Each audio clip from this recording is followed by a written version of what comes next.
Hi, this is Jeff Tobe. I am so excited to introduce you to our guest today. Sam Silverstein is dedicated to empowering people to live accountable lives, transform the way they do business, and create a more accountable world. He helps companies create an organizational culture that prioritizes and inspires accountability.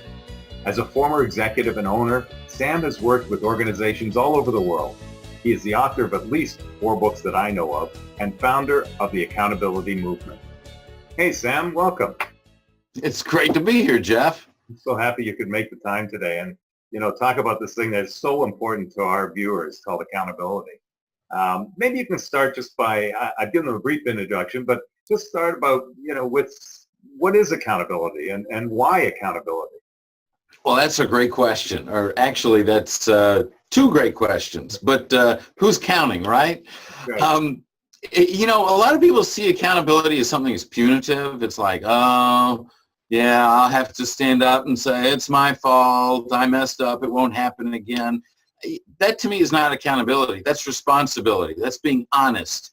That's just saying, hey, this is what happened and I'm going to fix it. Accountability really is something that's not punitive. It's not punishment. It's very positive.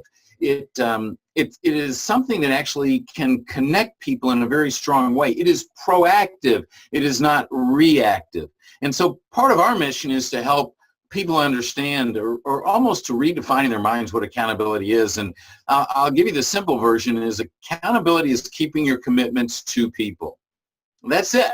Now there's more that goes on top of that, Jeff. And one of the things we have to realize is there's a difference between responsibility and accountability. You're responsible for things. You're accountable to people. I'm responsible to take the trash out every Thursday morning if I want the stuff picked up on the street corner, okay? But, I'm responsible to show up for you today. I'm responsible to turn the report into my boss, whatever.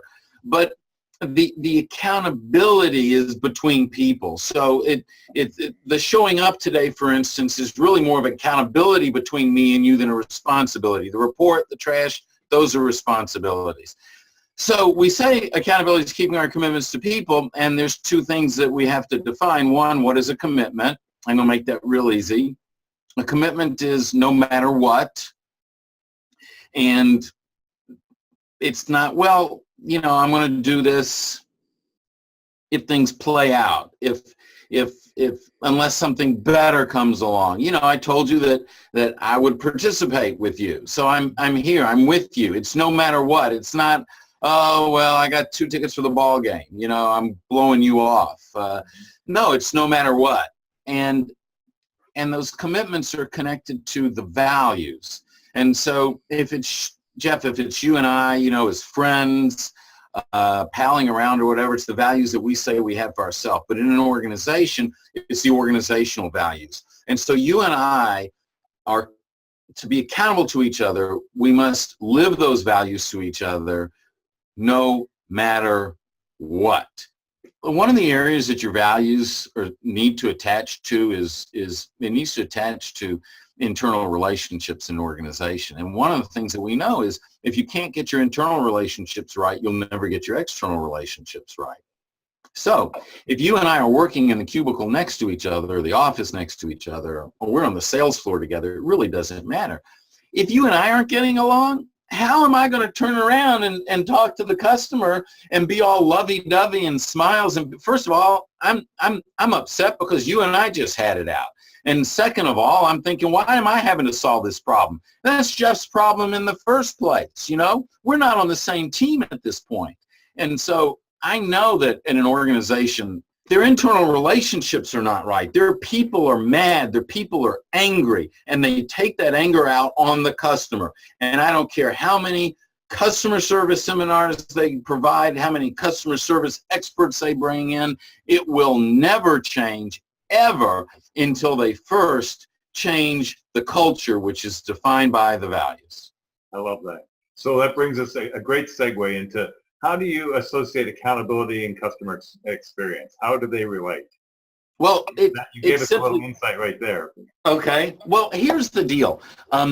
So what we've discovered is, and I mentioned this on the front end, that what produces an environment which people call that organizational culture, but a place that people want to come to work. They look forward to coming to work. They cherish the relationships that they have with their coworkers. They want to make sure that everyone around them is safe because we work with clients like mining companies and electrical transmission where safety is a life and death issue. Okay, one wrong thing. That environment that creates highly engaged people, that creates a place where people are trusting each other, where communication opens up, where they're open to change and implementing change is literally just a decision, where co-creativity takes place, where team working abounds, and where customer service is through the roof, that customer service experience.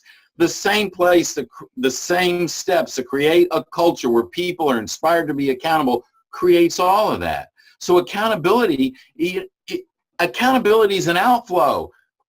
So is safety. So is engagement. So is teamwork. So is customer experience. It's an outflow from this culture that is by design and that is protected by the leader. When I was writing one of my books, Non-Negotiable, and which is a case study about a bank in Amarillo, Texas that went from one location and 10 million to over 35 locations and in excess of 3 billion in assets.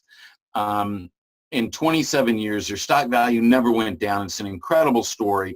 And I had the opportunity to interview during that process Drayton McLean Jr., who happened to be a stockholder because this bank, Happy State Bank, real bank, they bought a bank that he was a stockholder in. Once he got to know them and he realized what was going on, he was amazed. And here's a guy that took a family business doing $2.5 million and sold it to Walmart for $20 billion. And he said the number one job of the CEO, the number one job was to protect and defend the culture. Now, here's the largest investor. He didn't say the number one job was to maximize my stock value. He didn't say the number one job was to turn a profit. He didn't say the number one job was to maximize the value for any particular stakeholder. He said the number one job was to protect and defend the culture. You've mentioned engagement a bunch of times, so I'm curious, is engagement a result of accountability, would you say? Or do they go hand in hand? I would say it parallels. It's still coming, it's flowing out of this place, this environment that you've created. People, we spend more time at work than we do at home. I mean, awake hours, we spend more time at work than we do at home. So what's it going to take to engage somebody? Well, it's going to take a place that somebody wants to be. It's going to take an environment where they're with people that they want to be with. Now, here's the thing.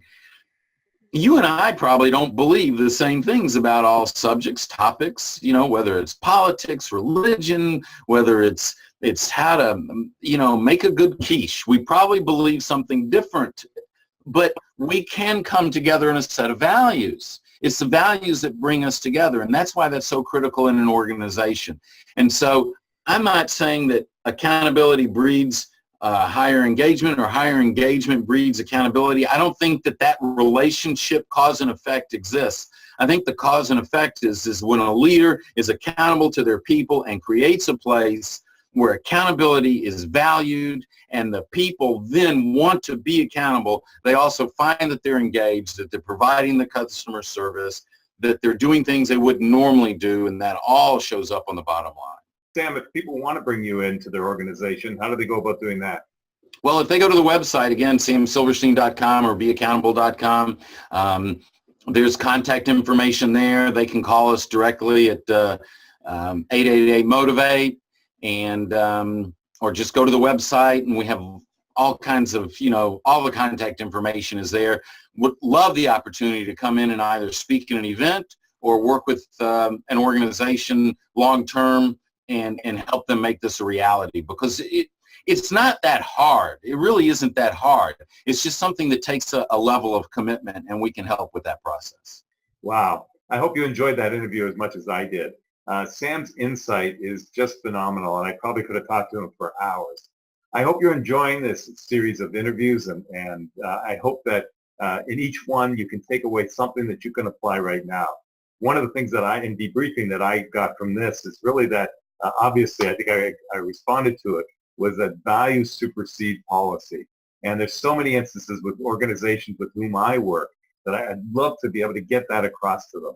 That yes, you have policies, I understand, and policies are important, but not as important as values. And your people need to make value judgments. When it comes to accountability, those judgments will completely change the customer experience. Well, until next time, this is Jeff Tobe. Thanks so much for being here.